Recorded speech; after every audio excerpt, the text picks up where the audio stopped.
بسم اللہ الرحمن الرحیم۔ السلام علیکم دوستو، حضرت لوط علیہ السلام کی قوم پر اللہ تعالیٰ کا عذاب کیسے نازل ہوا، تو چلو جانتے ہیں آج کی اس ویڈیو میں۔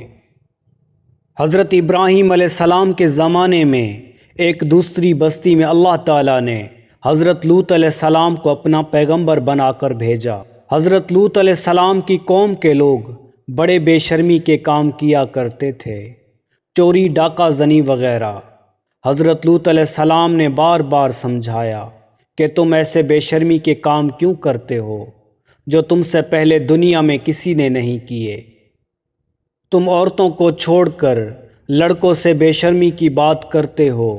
ان کی قوم والوں کو اور کوئی جواب نہ آیا تو کہنے لگے کہ لوط اور اس کے گھر والوں کو اپنے گاؤں سے نکال دو، یہ بہت پاک بنتے ہیں۔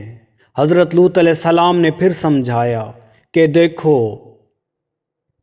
جو کچھ میں تم کو کہتا ہوں تمہاری ہی بھلائی کے لیے کہتا ہوں۔ میں تم سے یہ نہیں کہتا کہ جو کچھ تم کو میں نصیحت کرتا ہوں اس کے بدلے میں مجھ کو کوئی پیسہ یا مزدوری دو، بلکہ اس کا بدلہ تو مجھ کو اللہ تعالیٰ ہی دیں گے۔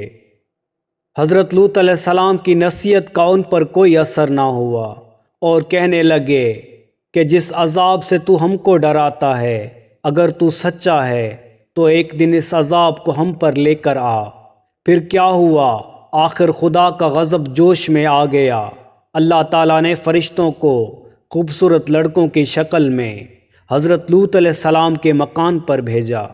حضرت لوط علیہ السلام نے جب لڑکوں کو دیکھا تو بہت غمگین ہوئے کہ یہ لڑکے میرے پاس مہمان آئے ہیں اور میری قوم کے لوگ ان کو پریشان کریں گے۔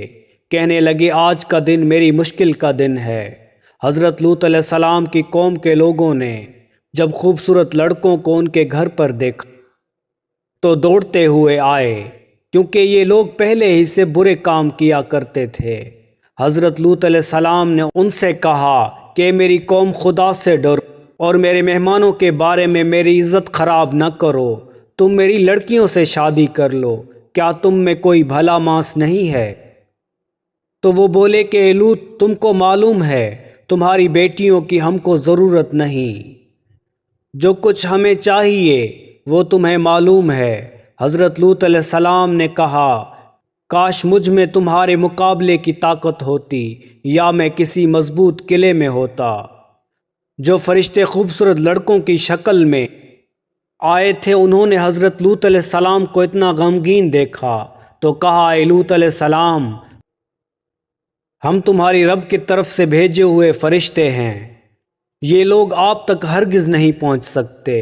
آپ رات کے اندھیرے میں اپنے گھر والوں کو لے کر اس بستی سے چل دیں اور کوئی شخص پیچھے مڑ کر نہ دیکھے، مگر اپنی بیوی کو چھوڑ دینا، کیونکہ وہ کافرہ ہے۔ جو آفت اس بستی پر آنے والی ہے وہ اس پر بھی پڑے گی۔ اس بستی پر صبح کے قریب اللہ کا عذاب ہوگا۔ حضرت لوط علیہ السلام خدا کے حکم کے بموجب اپنی بیوی کو چھوڑ کر بقیہ اپنے گھر والوں کو لے کر رات کو اس بستی سے چل نکلے۔ صبح کے قریب اللہ تعالیٰ کا عذاب آیا اور اس بستی پر پتھر اور کنکروں کی بارش ہوئی۔ پھر اس بستی کو اٹھا کر الٹا پٹخ دیا اور اسے اوپر نیچے کر دیا گیا، اور وہ بستی جس کے لوگ لڑکوں سے بے شرمی کی باتیں کرتے تھے اور حضرت لوط علیہ السلام کے منع کرنے پر بھی نہیں مانتے تھے، سب فنا ہو گئے۔ یہ تو تھی ان کی دنیا میں خرابی، اور دوزخ کا عذاب اللہ تعالیٰ کے ہاں جا کر ملے گا، وہ علیحدہ۔ خدا تعالیٰ ہم سب کو ایسے بے شرمی کے کاموں سے محفوظ رکھے، آمین۔